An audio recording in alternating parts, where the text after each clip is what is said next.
ನಮಸ್ಕಾರ ಎಲ್ಲರಿಗೂ, welcome back to my vlogs. ಇವಾಗ ಬೇಸಿಗೆ ಆಗಿರೋದ್ರಿಂದ ಜಿರಳೆಗಳೆಲ್ಲ ಹಾರ್ಕೊಂಡು ಮನೆ ಒಳಗಡೆ ಬರ್ತಾ ಇರ್ತವೆ. ತುಂಬ ಬಿಸಿ ಸೆಕೆ ಇರೋದ್ರಿಂದ ನಾವು ಡೋರ್ ಓಪನ್ ಮಾಡಿರ್ತೀವಿ, ಹೊರಗಡೆಯಿಂದನೂ ಸಹ ಜಿರಳೆಗಳು ಮನೆ ಒಳಗಡೆ ಬಂದುಬಿಡುತ್ತೆ.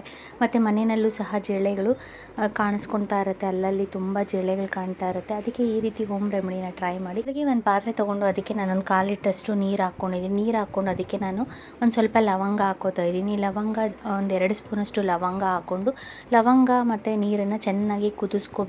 ಲವಂಗದಲ್ಲಿರೋ ಅಂಶ ಎಲ್ಲ ವಾಟರ್ಗೆ ಬರಬೇಕು. ಆ ರೀತಿ ನಾವು ಒಂದು 5ರಿಂದ 6 ನಿಮಿಷವರೆಗೂ ಚೆನ್ನಾಗಿ ಕುದಿಸ್ಕೋಬೇಕು.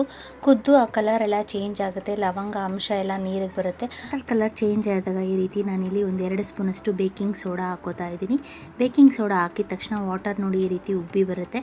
ನಾವು ಮೀಡಿಯಮ್ ಉರಿ ಅಥವಾ ಸಿಮ್ಮಲ್ಲಿ ಇಟ್ಕೊಂಡು ಚೆನ್ನಾಗಿ ಕುದಿಸ್ಕೋಬೇಕು. ಲವಂಗನ ಕುದಿಸ್ಕೊಂಡು ಇದು ಹಾಕಿ ಬೇಕಿಂಗ್ ಸೋಡಾ ಹಾಕಿ 1 ಕುದಿ ಅಥವಾ 2 ಕುದಿ ಕುದಿಸ್ಕೊಂಡು ಸ್ಟವ್ ಆಫ್ ಮಾಡಿಕೊಂಡು ಇದು ತಣ್ಣಕ್ಕಾದ್ಮೇಲೆ ಇದನ್ನು ಒಂದು ಬಾಟ್ಲಿಗೆ ಹಾಕಿ ಸ್ಟೋರ್ ಮಾಡಿ ಇಟ್ಕೋಬೋದು. ಲವಂಗ ಸ್ಮೆಲ್ಲು ತುಂಬ ಇರುತ್ತೆ. ಆ ಘಾಟಿಗೆ ನಾವು ಬೇಕಿಂಗ್ ಸೋಡಾ ಆ್ಯಡ್ ಮಾಡಿರೋದ್ರಿಂದ ಆ ಎರಡು ಜಾಯಿನ್ ಆದಾಗ ಸ್ಮೆಲ್ಲಿಗೆ ಜಿರಳೆಗಳು ಇರುವೆಗಳು ಎಲ್ಲ ಬರೋದು ಕಂಟ್ರೋಲ್ ಆಗುತ್ತೆ.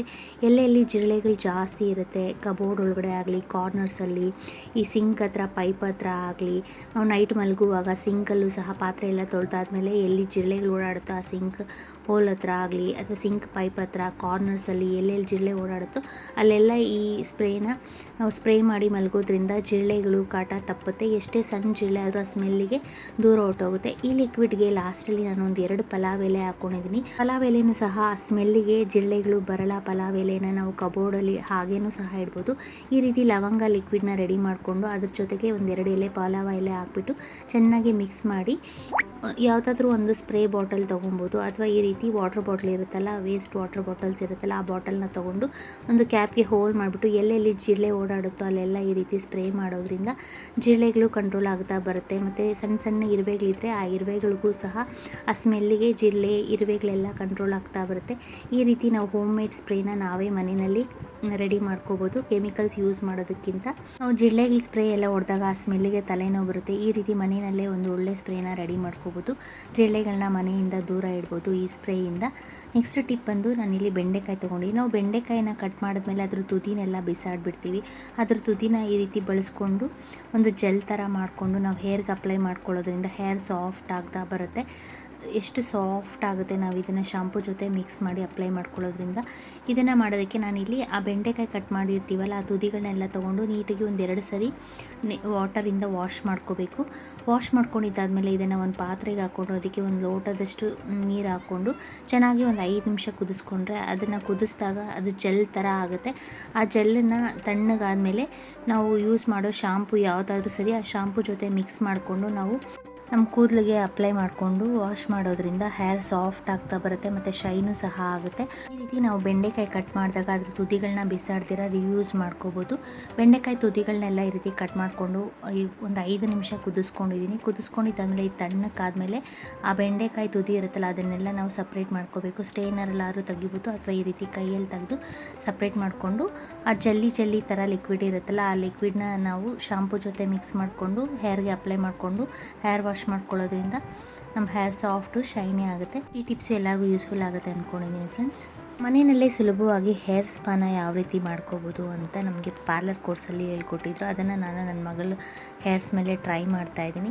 ನಾವು ಗಟ್ಟಿ ಮೊಸರು ತೊಗೋಬೇಕು. ಯಾವುದಾದ್ರೂ ಗಟ್ಟಿ ಮೊಸರು ತೊಗೊಂಡು ಇದು ನಾನಿಲ್ಲಿ ಗ್ರೀಕ್ ಯೋಗರ್ಟ್ ತೊಗೊಂಡಿದ್ದೀನಿ. ಆ ಮೊಸರನ್ನ ನಾವು ಕ್ರೀಮ್ ಹಾಗೆ ಬೀಟ್ ಮಾಡ್ಕೋಬೇಕು. ನಾವು ಈ ರೀತಿ ಬೀಟರಲ್ಲಾದರೂ ಬೀಟ್ ಮಾಡ್ಕೋಬೋದು ಅಥವಾ ಕೈಯಲ್ಲೇ ಚೆನ್ನಾಗಿ ಅಥವಾ ಮಿಕ್ಸಿಗೆ ಹಾಕ್ಬಿಟ್ಟು ಆ ಕ್ರೀಮ್ ಥರ ಆಗೋವರೆಗೂ ಈ ರೀತಿ ಬೀಟ್ ಮಾಡ್ಕೋಬೇಕು. ಒಂದು ಸ್ವಲ್ಪ ಹೊತ್ತು ಆ ಕ್ರೀಮ್ ಟೆಕ್ಸ್ಚರ್ ಆಗೋವರೆಗೂ ಬೀಟ್ ಮಾಡಿಕೊಂಡು ಮೊಸರನ್ನ ಕ್ರೀಮ್ ಥರ ಮಾಡ್ಕೊಂಡಿದ್ದಾದಮೇಲೆ ಫಸ್ಟು ಕೂದಲನ್ನೆಲ್ಲ ಶಾಂಪು ಹಾಕಿ ವಾಶ್ ಮಾಡ್ಕೋಬೇಕು. ಆಯಿಲ್ ಏನೂ ಇರಬಾರ್ದು. ನಾವು ಯಾರಿಗೆ ಹೇರ್ ಸ್ಪಾ ಮನೆಯಲ್ಲಾಗಲಿ ಅಥವಾ ಪಾರ್ಲರಲ್ಲಿ ಟ್ರೈ ಮಾಡಿದ್ರೂ ಸಹ ಶಾಂಪೂಯಿಂದ ಈ ರೀತಿ ನೀಟಾಗಿ ತಲೆಯೆಲ್ಲ ಕೂದಲೆಲ್ಲ ವಾಶ್ ಮಾಡ್ಕೋಬೇಕು. ವಾಶ್ ಮಾಡಿಕೊಂಡು ಒಂದು 80% ವೆಟ್ ಹಾಗೇ ಇರಬೇಕು, ಒಂದು 20% ಮಾತ್ರ ಡ್ರೈ ಆಗಬೇಕು. ಆ ರೀತಿ ಟವಲಿಂದ ಜಸ್ಟ್ ಹೇರ್ನ ವೆಟ್ ಹೋಗೋ ಹಾಗೆ ಜಸ್ಟ್ ಟವಲಿಂದ ಪ್ರೆಸ್ ಮಾಡ್ಕೋಬೇಕಷ್ಟೇ. ತುಂಬ ಹೇರು ಡ್ರೈ ಆಗಬಾರ್ದು. ಒಂದು 80% ವೆಟ್ ಹಾಗೇ ಇರಬೇಕು. ಆ ರೀತಿ ನಾವು ಜಸ್ಟ್ ವಾಟರ್ ನೀರು ಸುರಿಯೋದೆಲ್ಲ ಕಮ್ಮಿ ಆಗೋ ಹಾಗೆ ಟವಲಲ್ಲಿ ಕೈಯಲ್ಲಿ ಪ್ರೆಸ್ ಮಾಡಿಕೊಂಡು ತೇವ ಇರುವಾಗಲೇ ನಾವು ರೆಡಿ ಮಾಡಿ ಇಟ್ಕೊಂಡಿರೋ ಮೊಸರನ್ನ ನಾವು ಫಸ್ಟ್ ಸ್ಕಾಲ್ಪ್ಗೆಲ್ಲ ಅಪ್ಲೈ ಮಾಡ್ಕೋಬೇಕು. ನಾವು 4 ಪಾರ್ಟ್ಸ್ ಆಗಿ ಡಿವೈಡ್ ಮಾಡ್ಕೊಂಡಾದರೂ ಅಪ್ಲೈ ಮಾಡ್ಬೋದು, ಅಥವಾ ನಾವೇ ಬಾಚಣಿಗೆಯಿಂದ ಬಾಚಿಕೊಂಡು ಬುಡಕ್ಕೆ ನಾವು ನೋಡಿ ಈ ರೀತಿ ಕ್ರೀಮ್ ಥರ ಆಗಿರುತ್ತೆ. ಫುಲ್ ಕ್ರೀಮ್ ಥರ ಆದಮೇಲೆ ಇದನ್ನು ತಗೊಂಡು ಬಾಚಣಿಗೆನಲ್ಲಿ ಈ ರೀತಿ ಮಾಡಿಕೊಂಡು ನಾವು ಕೂದಲು ಬುಡಕ್ಕೆಲ್ಲ ಅಪ್ಲೈ ಮಾಡ್ಕೊಬರ್ಬೇಕು. ಆ ಮೊಸರನ್ನೆಲ್ಲ ಅಪ್ಲೈ ಮಾಡಿ 1 ಅವರ್ ಅಥವಾ ಒಂದು ಹಾಫ್ ಆನ್ ಅವರು ಹಾಗೆ ಬಿಡಬೇಕು. ಅದು ಫುಲ್ಲು ನಮ್ಮ ಹೇರು ಫುಲ್ ಡ್ರೈ ಆಗಬೇಕು. ಅದುವರೆಗೂ ನಾವು ಮೊಸರನ್ನ 1 ಅವರ್ ಬಿಟ್ಟರೆ ಹೇರ್ ತುಂಬ ಸಾಫ್ಟಾಗಿ ಶೈನಿಯಾಗಿ ಆಗುತ್ತೆ. ನಾವು ಈ ರೀತಿ ಡ್ಯಾಮೇಜ್ ಹೇರ್ಗೆ ಆಗಾಗ ನಾವು ತಿಂಗಳಿಗೆ 1-2 ಸರಿ ಆದ್ರೂ ಈ ರೀತಿ ಒಂದು 15 ಡೇಸ್ ಒನ್ಸ್ ಮನೆಯಲ್ಲೇ ಮೊಸರು ಹಚ್ಚಿ ಮನೆಯಲ್ಲೇ ಹೇರ್ನ ಸಾಫ್ಟಾಗಿ ಶೈನಿಯಾಗಿ ಮಾಡ್ಕೋಬೋದು. ಪಾರ್ಲರ್ಗಳಿಗೆಲ್ಲ ಹೋಗಿ ಕೆಮಿಕಲ್ಸಿಂದ ಹೇರ್ ಸ್ಪಾ ಮಾಡಿಸ್ಕೊಳ್ಳೋದಕ್ಕಿಂತ ಈ ರೀತಿ ಸಿಂಪಲ್ಲಾಗಿ ಮನೆಯಲ್ಲಿ ಮೊಸರನ್ನ ಯೂಸ್ ಮಾಡಿಕೊಂಡು ನಾವು ಮನೆಯಲ್ಲಿ ನಮ್ಮ ಹೇರ್ನ ಸಾಫ್ಟು ಶೈನಿಯಾಗಿ ಸಹ ಮಾಡ್ಕೋಬೋದು. ಹೇರು ಡ್ಯಾಮೇಜ್ ಆಗೋದು ಸಹ ಕಂಟ್ರೋಲ್ ಆಗುತ್ತೆ. ಇದರಿಂದ ಡ್ಯಾಂಡ್ರಫು ಸಹ ಕಂಟ್ರೋಲ್ ಆಗ್ತಾ ಬರುತ್ತೆ. ಮೊಸರು ನೀರಾಗಿದ್ದರೆ ಈ ರೀತಿ ಕ್ರೀಮ್ ಟೆಕ್ಸ್ಚರ್ ಬರೋಲ್ಲ. ನಾವು ಎಲೆಕ್ಟ್ರಿಕ್ ಬ್ಲೆಂಡರಲ್ಲೇ ಬ್ಲೆಂಡ್ ಮಾಡಬೇಕು ಅಂತೇನಿಲ್ಲ, ಮಿಕ್ಸಿಗೆ ಹಾಕಿ ಆದರೂ ಕ್ರೀಮ್ ಥರ ಮಾಡ್ಕೋಬೋದು. ಅಥವಾ ನಾವು ಕೈಯಲ್ಲೇ ಒಂದು 5 ನಿಮಿಷ ಚೆನ್ನಾಗಿ ಬೀಟ್ ಮಾಡಿದ್ರೆ ಅದು ಕ್ರೀಮ್ ಥರ ಆಗುತ್ತೆ. ಆಗ ಈ ರೀತಿ ನಾವು ಫುಲ್ಲು ಸ್ಕ್ಯಾಲ್ಪ್ಗೆಲ್ಲ ಅಪ್ಲೈ ಮಾಡಿಕೊಂಡು ಮಿಕ್ಕಿರೋ ಮೊಸರನ್ನ ನಾವು ಹೇರ್ಗೆ ಅಪ್ಲೈ ಮಾಡಿ ನಾವು ಮಸಾಜ್ ಆದರೂ ಮಾಡ್ಬೋದು. ಹೇರ್ ಸಾಫ್ಟ್ ಆಗೋವರೆಗೂ ಒಂದು ಸ್ವಲ್ಪ ಹೊತ್ತು ಫುಲ್ ಲಾಂಗ್ ಹೇರ್ನ ಮಸಾಜ್ ಮಾಡಿಕೊಂಡು ಆಮೇಲೆ ನಾವು ಹಾಗೆ 1 ಅವರ್ ಬಿಟ್ಟರೆ ಹೇರ್ ಸಾಫ್ಟ್ ಆಗುತ್ತೆ. ಆಮೇಲೆ ನಾರ್ಮಲ್ ವಾಟರಿಂದ ವಾಶ್ ಮಾಡಬೇಕು. ಫುಲ್ ಸ್ಕ್ಯಾಲ್ಪ್ಗೆಲ್ಲ ನಾವು ಮೊಸರನ್ನ ಹಚ್ಕೊಂಡಾದ್ಮೇಲೆ ಹೇರ್ಗೂ ಅಪ್ಲೈ ಮಾಡಿ ನಾವು ಮಸಾಜ್ ಮಾಡ್ಕೊಂಡಿದ್ದಾದಮೇಲೆ 1-2 ನಿಮಿಷ ಮಸಾಜ್ ಮಾಡ್ಬೋದು.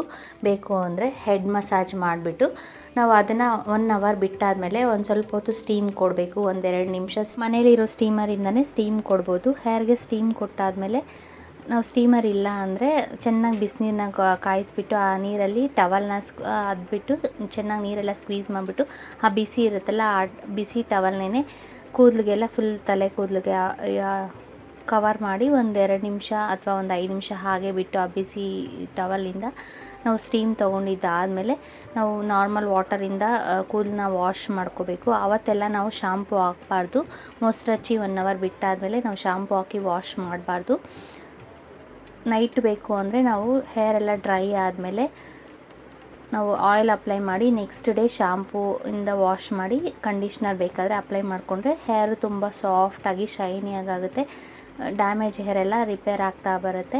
ನಾವು ಒಂದು ಸರಿ ಮಾಡಿದಾಗ ನಮಗೆ ಸ್ವಲ್ಪ ರಿಸಲ್ಟ್ ಕಂಡ್ರೂ ನಾವು ಅದನ್ನು ತಿಂಗಳಿಗೆ 1-2 ಸರಿ ಮಾಡ್ತಾ ಬಂದರೆ ಹೇರು ಸಾಫ್ಟು ಶೈನಿ ಆಗುತ್ತೆ ಮತ್ತು ಹೇರ್ ಡ್ಯಾಮೇಜ್ ಆಗೋದು ಸಹ ಕಂಟ್ರೋಲ್ ಆಗುತ್ತೆ.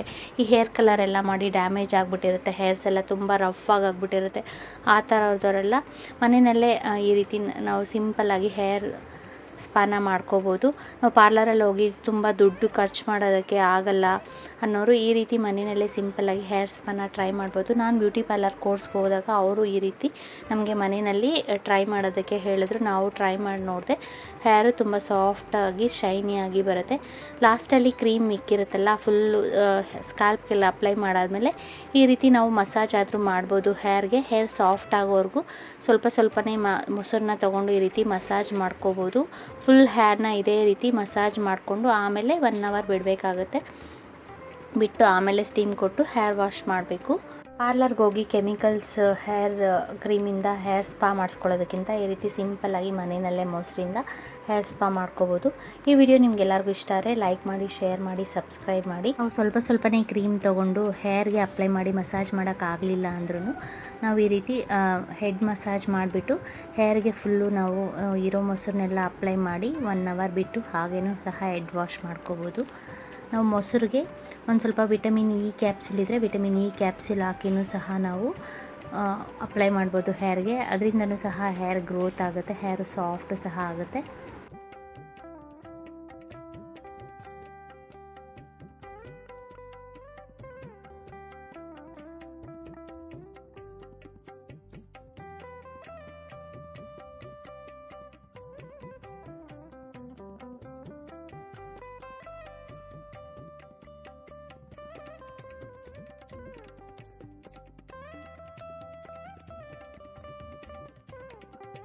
ಹೇರ್ ವಾಶ್ ಮಾಡಿ ಆದಮೇಲೆ ಈ ರೀತಿ ಪಾರ್ಲರ್ಗಳಲ್ಲಾದರೆ ಬ್ಲೋ ಡ್ರೈ ಮಾಡ್ತಾರೆ. ನಾನು ಜಸ್ಟು ಹೇರ್ನ ಡ್ರೈ ಮಾಡ್ತಾಯಿದ್ದೀನಿ ಸ್ಟೀಮಿಂದ. ನಾವು ಹಾಗೇ ಒಣಗಿಸ್ಕೋಬೋದು. ಒಣಗಿಸ್ಕೊಂಡಿದ್ದಾದಮೇಲೆ ಹೇರು ಸಾಫ್ಟಾಗಿ ಶೈನಿಯಾಗಿ ಆಗಿದೆ. ಸೊ ಪಾರ್ಲರ್ಗಳಲ್ಲಾದರೆ ಬ್ಲೋ ಡ್ರೈ ಮಾಡ್ತಾರೆ, ನಾನು ಮನೆಯಲ್ಲಿ ಇದ್ದಿದ್ದರಿಂದನೇ ಹೇರ್ನ ಡ್ರೈ ಮಾಡಿದ್ದೀನಿ. Thank you.